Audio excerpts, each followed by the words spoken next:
Mike McGarry from the Press of Atlantic City set to jump on board at AC Press McGarry. You can check him out there, and he writes his must-win column, and as we will do a couple times a week, spin things around the horn, have a little fun. I know there's a lot going on with the schedule coming out tonight, although apparently it's out today. By the way, I don't need an 8 o'clock special for a NFL schedule either, so I'm quite okay, Mike, with the schedule coming out right now. Like, it's fine for me. Are you going to sit tonight and be hunkered down for 3-hour NFL schedule release? Absolutely not. And I'm with you. I'm with everything. Everything can happen at 10 a.m. as far as I'm concerned. We can play the games at 10 a.m. We can release the schedules at 10 a.m. We can wrap it up by 1 p.m. We can be at early bird specials and in bed, by 10 p.m. So yeah. I'm with you. Yeah, The earlier it happens, the better for me. As I've gotten older, like I used to, right? I've gotten older. I actually like that London game. Give me a 9:30 Sunday game every week now, right? I'm good with the 9:30 Sunday game on a weekly basis. I'll take that thing. Right. You mentioned that a couple times. I have been in California. And it really is life-changing to have games, that Sunday night football game ends at 8:30 at night. You still got a little bit of the night left. So, yeah, I'm with you. I don't need 3-hour primetime specials telling me who the Jacksonville Jaguars are playing in Week 15. I don't need that. So where do you rank the Thursday night kickoff? It is Tampa Bay taking on Dallas. That's always a great night. The season starts right there. And I think, Dallas for us, here in the NFC East, we'll be extra tuned into that game. We'll want to see what Dak Prescott looks like, right? We'll want to see, how that Cowboy offense is functioning. And Brady and the Buccaneers are always, a marquee matchup to watch. So I actually think that's a great game to start the season, and one with a lot of local interest also. All right, so where do you stand on Philadelphia was 4-11-1? Were they 4-11-1 because they were bad and it's a bad roster, or were they 4-11-1 because of injury? Do you look at this team and say, hey, this could be – because everybody has a team that goes worst to first. That happens almost every single year. Are they a candidate, or is this just a bad roster? In my mind, they're not a candidate to go worse for first. I think they're a bad roster. I think they're a team that is going to have to rebuild. I think a couple of reasons for that. I think you look at the division, right? I think the division's going to be better than it was last year. I mentioned that Prescott's coming back for Dallas. I also think that the Washington football team and the Giants have been bad for so long that they've been able to add some quality players, and eventually they're going to take a step forward. I think both teams won, 6 games last year. I think they're going to take a step forward into that 8 or 9 range. So I see the division winner having 9 wins, maybe 10, but mostly 9. And I still see the Eagles in that 4 or 5 range.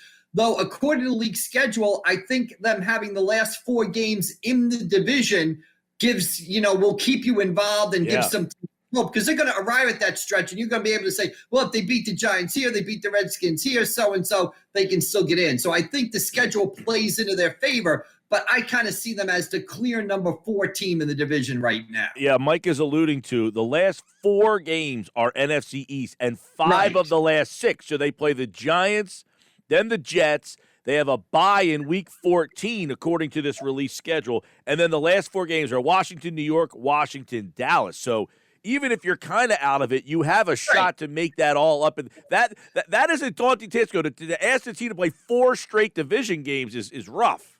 Right. But we're going to be able to talk ourselves into when that stretch arrives. We're going to be right there because you're going to control your own fate. Unless you're 0-12, I guess, at that point, you're going to be able to say to yourself, hey, if we run the table, if we get hot, we go 4-1, we're going to have a shot. So they're going to be in it, and it's going to be an interesting football season. But ranking the 4 teams, I put them clearly at number 4. And it's just a function. I mean, look, they've been good for 20 years, in and out. Tell that to the listeners. Yeah, well, tell that to the Washington fans and the Giant fans who have suffered through the last 4 or 5 years. So, Mike, Dallas has won. People act like Dallas has won 3 playoff games in 25 years. There's a whole generation of people in their 30s that don't know the Cowboys of ever being good. Right, exactly. So, the Eagles have been remarkably most years since Andy Reid got here, they've been good or in playoff contention. Rare has been the season where they've been bad. You can kind of count them on one hand, Yeah. basically. I just think they're kind of due to take a step back, and I think that's where the roster is right now. Mike, they have had Mike McGarry from the Press of Atlantic City is with me.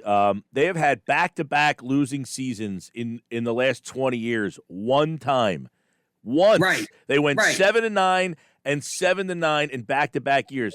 That's the only time they've ever had. So Eagle fans have been so spoiled; they've only suffered through a losing season back-to-back years one time. It's unbelievable. Right. So you might be right. It might be time that this might be back-to-back losing seasons. I'm not so sure about that, though. Yeah, well, that's and Eagles fans should ask your Giant friends, your Jet friends, fans of other teams. Like I said, it's really remarkable what the Eagles have done the past 20 years. And like I said before, I just think it's inevitable, and this is their time to not, spin their wheels a little bit and take a couple steps backwards, basically. All right, so you write the column. It is entitled Must Win over at the Press of Atlantic City. I encourage everybody to read Mike's work. Follow him on Twitter at AC Press McGarry. Would you have considered last night's Sixers game a must win? A couple weeks ago on Twitter, I basically put out that I'm not making any judgments on the NBA regular season with regards to the Sixers and 90% of the teams in the NBA. So I would not have considered it a must win. They're going to get that number one seed. Now Thursday night against Miami, to me, it might be a must win to keep Miami on the other side of the bracket. However, from what I know about professional sports teams, they're not going to view it that way. But to me, you can make an argument that, keep Miami at the number 6 seed. Make sure you don't have to face them in the playoffs. If you can do that on Thursday night, I think that's if I was the Sixers, I would want to do that. Now, whether they do that, who knows? Yeah, that's interesting because if you end up losing that game on Thursday night, now the pressure starts to get on. I know Brooklyn's going to get all 3 of their guys back, right? I think that Harden is going to try to play tonight. Right. Harden is supposed to come back before the regular season ends. Last night, I guess in the win over Chicago, Kyrie Irving took a shot to the head, but I expect him to be back put it to you this way. I suspect when Brooklyn is playing either the Milwaukee Bucks, and if they get past the Bucks and they do face the Sixers in the Eastern Conference Final, if the Sixers are there, those 3 guys are going to be on the floor for games 5, 6, and 7. So now, no Embiid last night. Now, do you watch that game and think, man, how do you lose this game with everything? You could have clinched everything. Like, is it obviously they sat a couple guys. He didn't play. Thibault didn't play. They were playing some wonky line. Mike Scott's on the floor in the last 2 minutes of the game. Isaiah Joe was on the floor. Unbelievable. That just goes to show you that NBA teams, and I really think teams in all sports, we as fans and reporters get so caught up in seeds and thinking, we want to finish here to avoid this team. We want to finish here to avoid that team. We want to get a favorable matchup here. The teams, in my experience, just do not think like that. They value health over everything. So I think in the Sixers' mind, they'll say, as long as Joel Embiid is healthy, we don't care if we're playing the 72-73 Lakers. We'll take them on, but we need Embiid healthy, basically. That's their priority. Well, the one thing is, I think the Sixers, of the 3 teams at least, Milwaukee really hasn't said much. They have been like, hey, keep us out of this. Brooklyn obviously doesn't care. Philadelphia has said, we want that number 1 seed. I think they understand the value of that number 1 seed in this particular season. Don't you? Well, I think they view it as a means to an end. I think Doc Rivers the other night before the game with the Pelicans said it was really not a great achievement. It was nothing to really celebrate, but it's a means to an end of getting to the NBA Finals, which it clearly is. Look, if they're the number 1 seed and you can keep Brooklyn, Milwaukee, and somehow keep Miami on the other side of the bracket, and you're looking at playing the Wizards, Celtics, Hawks, Knicks in that sort of combination to get to the Eastern Conference Final, it doesn't take a genius. You don't have to be, Jerry West to know you'd rather be the number 1 seed than on the other side of the bracket. And you have an opportunity to, impact your own fate on Thursday night against the Miami Heat. All right, Mike, by the way, the Knicks, that loss last night, that was a tough one for them because now, as you mentioned, the Miami Heat become a real factor to jump into that 4-5 spot. Would you think that the Knicks are leaking oil, or are they good enough to hang in that 4-5 matchup? Yeah, I don't know if they're leaking oil. I just think last night's game, and I watched the second half, is what the Knicks are. And if the Knicks were to play the Sixers, I think a lot of the games would unfold the way they unfolded last night. The Knicks play tough. They play tenacious defense. They play hard. They're right in the game. They'll have a lead with the final 2 minutes to go. But when push comes to shove, they just don't have the talent to put them over the top. That's what happened against the Lakers last night. And that's kind of a preview, I think, what will happen when the Knicks play any good team in the playoffs. They'll be right there, but it'll be like a 5-game series of closely fought, tough losses for the Knicks. If the Sixers and the Knicks play in round 2, that would be like a Knicks Heat or a Knicks Pacers matchup from the 90s. Right, and I think it would unfold a lot like last night's game. I think the Sixers would win that series in 5 games, maybe 6 if the Knicks shot extremely well for 1 game, but I just don't think the Knicks have enough talent to really get over the top. Now, having said that, from where the Knicks have been, most of the past 25 years, Knicks fans will take that. Well, right now, after last night, the Knicks fell from 4 to 6, and Atlanta is 4, Miami's 5. They all have identical 38 and 31 marks.